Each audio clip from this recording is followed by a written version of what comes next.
Hey everybody, Jen from Abby's Attic here. Today we're going to talk about how to assemble a PDF pattern. PDF patterns are really great because you can print them and reuse them over and over again. The downside of them, of course, is that you have to actually assemble them, and sometimes that can be a little bit confusing. You're going to need a few tools. First, you're going to need a pair of paper scissors, not your fabric shears. You're also going to use some tape, and you're going to need a pen or a highlighter or marker of some sort, and of course your PDF pattern pieces. So let's get started. The first kind of PDF pattern we're going to work with is a pattern that we developed here in studio. You can see up here that there are instructions that say match at star before cutting out patterns. Here are the star pieces, and so sometimes it benefits us to highlight or just sort of outline the star or the other marking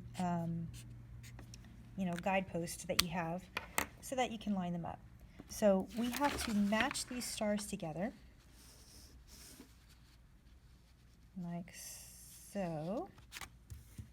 Okay, and you can kind of see the impression of the star that we matched up shining through here and here. So that looks like a pretty decent arrangement. And so at this point I can go ahead and tape my pattern together. And also what I'm looking for is to make sure that the rest of the pattern makes sense as well. So even if I have to zhuzh it a little bit to make it make sense, I'm going to go ahead and do that. Okay, that looks pretty good. This pattern we got off of a website called Apple Green Cottage. So her instructions here say printing at 100% no scaling, very important. Make sure that when you print any PDF pattern that your printer is set to print at 100% factor. Nothing lower, nothing higher, no fitting to page, nothing like that, just 100%. Now her assembly instructions say to match both sides correctly, put one piece of paper under the other and shift until the black line and the two blue stars are perfectly matched. Okay, what happens if you don't have a color printer, like we don't? Well, here's what she's talking about. Here are the stars, and here's the line. And so what we're trying to do is line up those two lines that are indicated by the star so that they overlap over one another. The pattern ends here. So I'm just going to cut back to the area that my pattern ends at.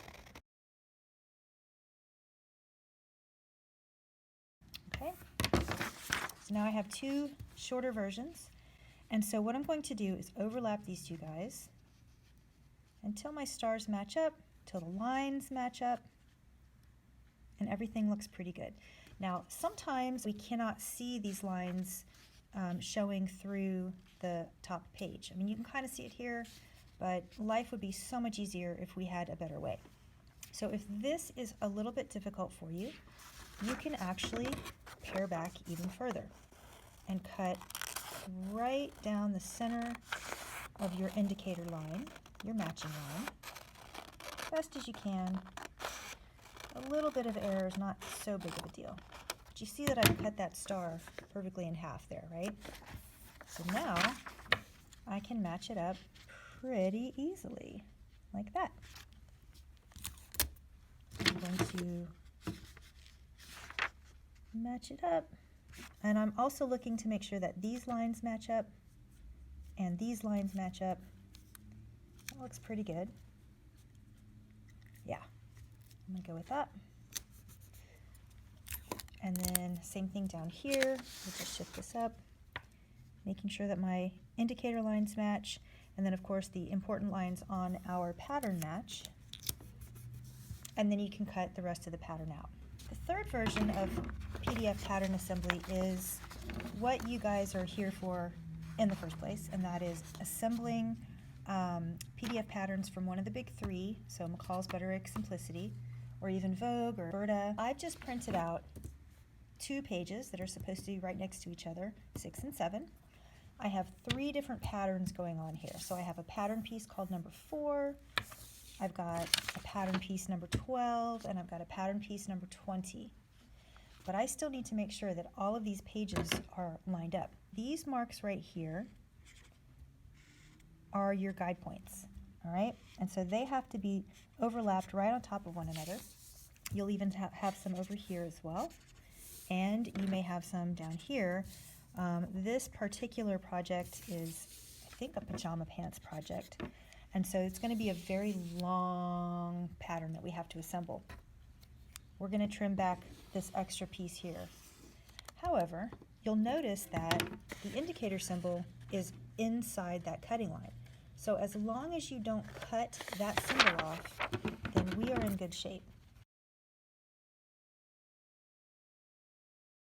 I have to make sure that these symbols overlap properly, but also that all of the other lines that make up my pattern pieces make sense when I do that. So here we have a circle, the letter M for medium, we have a fold line here, we have the edge of your pattern here, more circles and M's, fold line here, edge of your pattern here, and so on. A lot going on, right? But you also have some words that you can use to line up too. So I am going to begin at the top here. I know that the edge of my pattern has to line up, but now I have to scooch it over so that my symbols line up. And you'll find pretty quickly, you guys, that this is a bit of a labor, as you can tell. It does help if your hands have like lotion on them or something, so you can easily grab the paper. But here is kind of what I'm going for. Notice too that I'm taping inside the pattern piece itself. There's kind of no point in taping between pattern pieces because we're going to end up cutting them off anyway. So if you're running out of tape, or if you've got two pattern pieces that are very far apart from one another on the paper, then this is a really good way to save yourself some time and some tape. All right, so I'm almost down at the bottom. I have a little bit of a pucker going on here, and I'm looking right here now, and I'm lining up that symbol, and guess what? Down here where I have my words, they line up pretty perfectly. That's kind of nice. So I'm going to give it some tape there. Okay. Not too bad. It's a little bit imperfect here, but that is okay. So one thing to remember as you're doing this, number one, make sure you have all of the tools that you need to get started. Okay. Number two, make sure that you are printing to scale at printing to 100%, no scaling, no fitting to page, just flat out 100%. So keep in mind where your marking points are that help you align your pattern pieces.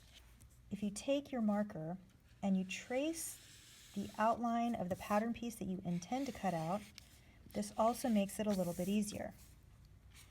Because there's so much going on in this pattern, your eyeball kind of gets crossed and you don't know which way to look. So that will help you cut out your pattern piece at the end of the process when everything is assembled properly. So that is going to be my pattern piece. Not all printers will drag the paper through evenly and perfectly every time. So you may find that sometimes these pattern pieces do not perfectly overlap, and that's just not your fault at all. It's just a function of how the printer moves the paper through the machine. So if that happens, my suggestion to you is get your marking points aligned as closely as you can. Okay, sometimes they're not going to be perfect because what happens up here will be imperfect. But get these close, and then take a look at how the actual pattern piece lines match up, because this is the important part here. These are just guideposts to help you piece them together like a puzzle. But these are the lines you're going to be cutting from and then afterward sewing with. So make sure that those make sense before you cut everything else out. So that's it. I hope you found that pretty understandable, and I hope that you have a lot of ease in putting your PDF patterns together. If you need any help at all, don't hesitate to contact us. You know, we're always here to help. And until then, be safe out there and happy sewing. Bye.